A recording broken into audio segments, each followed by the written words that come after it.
British কালতে যেনেদৰে শাসন কৰিছিল, ভাৰত স্বাধীন হোৱাৰ পিছতো আমাৰ চাহ বাগিচাৰ মানুহবিলাক আচলতে পৰাধীন হৈ আছিল।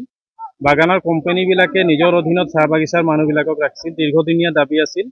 বৰ্তমান আমাৰ সাহসী, জনপ্ৰিয় আৰু স্পষ্টবাদী মুখ্যমন্ত্ৰী ডক্টৰ হিমন্ত বিশ্ব শৰ্মা ডাঙৰীয়াক আমি গোলাঘাট জিলাৰ কৰুণাটিং চাহ বাগিচাৰ শ্ৰমিক ৰাইজৰ তৰফৰ পৰা এই ভূমি পট্টা প্ৰদান কৰাৰ যি আইন বনাইছে তাৰ বাবে আমি ধন্যবাদ জ্ঞাপন কৰিছোঁ। আৰু অসম চৰকাৰ, আমাৰ ভাৰতীয় জনতা পাৰ্টি চৰকাৰক আমাৰ কৰুণাটিং চাহ বাগিচাৰ শ্ৰমিক ৰাইজৰ তৰফৰ পৰা আমি ধন্যবাদ জ্ঞাপন কৰিছোঁ।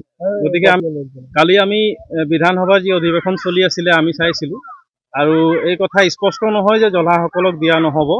তাত বিৰোধী কেইগৰাকীমান বিধায়কে তেওঁলোকেও কৈছে যে জলাসকলকো ইয়াত অন্তৰ্ভুক্তি কৰিব লাগে। আৰু আমাৰ চাহ জনগোষ্ঠীয় যিসকল আমাৰ MLA বা মিনিষ্টাৰ আছে তেওঁলোকেও কোনো ধৰণৰ বিৰোধিতা কৰা নাই। সকলোকে ভূমি পট্টা দিয়া হ'ব বুলি আমি আশা কৰিছোঁ। আৰু আমাক কোনো কাৰণত বঞ্চিত নকৰে সেয়া বিশ্বাস আছে, কাৰণ আমি কোনো ধৰণৰ সম্প্ৰদায় ইয়াত মিছামিছিকে চাহ জনগোষ্ঠী হ'বলৈ অহা নাই। সকলোকে ব্ৰিটিছৰ যুগতেই একে অৱস্থাতে একে ধৰণে অসমলৈ লৈ আহিছিল, আৰু সেই একে ধৰণেই এই বাগিচাসমূহত সকলোৱে কৰ্মৰত হৈ আছে বৰ্তমানলৈকে, আৰু ভৱিষ্যতলৈকেও একেলগে থাকিব।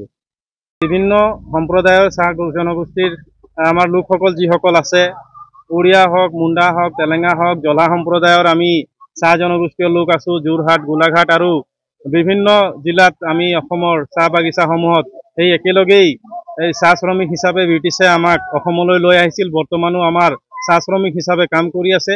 আমাৰ কৰুণাটিং চাহ বাগিচাটো বৰ্তমানে আমি জলা সম্প্ৰদায়ৰ লোকসকল শ্ৰমিক হিচাপে একেলগে কাম কৰি আছোঁ। ব্ৰিটিছৰ যুগৰ পৰা আমি একেলগে আছোঁ, আৰু এই ঐক্যতা বজাই ৰাখিবৰ বাবে আমাৰ অসমৰ মুখ্যমন্ত্ৰী ডাঙৰীয়াও যি প্ৰচেষ্টা লৈছে আমি ধন্যবাদ জ্ঞাপন কৰিছোঁ। এই ঐক্যতা বজাই ৰাখি সকলোকে ভূমিৰ পট্টা প্ৰদান কৰিব বুলি মুখ্যমন্ত্ৰী ডাঙৰীয়াই আমি অনুমান কৰিব পাৰিছোঁ।